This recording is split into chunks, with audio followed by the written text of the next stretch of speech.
माझ्या आजच्या दिवसाची सुरुवात झाली गणपती बाप्पाच्या आरतीने. आणि हे बघा आमची इशू चहा सोडून आरती करते. किती छान ना. आरती झाल्यानंतर घरातलं वातावरण एकदम प्रसन्न झालं होतं. पण इशू चालल्यामुळं सगळे नाराज झाले. खूप मस्ती केली 2 दिवसात. डाकू नाराज होती, म्हणलं चला मस्ती करू थोडी.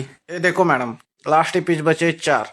ये बहुत का अच्छा कपड़ा है, और कुछ चाहिए आपको? अर घ्या घ्या म्हणतोय, पण पैसे तर मलाच द्यायचीत राव. शॉपिंग वरून घरी यायला जरा जास्तच उशीर झाला. मग गौरे यांचं आगमन केलं एकदम गाजावाजा. आता तुम्ही म्हणाल हे एवढं भारी कोण वाजवतंय? तो मीच आहे, ऑलराऊंडर आकाश गावकर.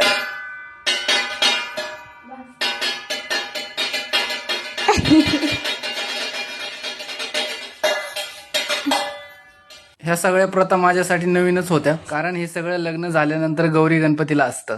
आपल्या प्रथा आपल्याला माहीत असणं खूप गरजेचं आहे. तुमच्याकडे पण असंच असतं का? गौरायांचं आगमन झाल्यानंतर सगळ्यात पहिलं चहा पाजतात. जसं आपल्या घरी पाहुणे आल्यानंतर आपण चहा आणि पाणी देतो. त्यानंतर शेवयाचा भात असतो. त्यानंतर म्हणलं डेकोरेशन करून घेऊया, लय उशीर झालता. म्हणलं आज कोणीच झोपायचं नाही. पूर्ण रात्र जागलो तरी पण अर्धच डेकोरेशन झालं, कारण गौरया बसवण्याची माझी पहिलीच वेळ आहे.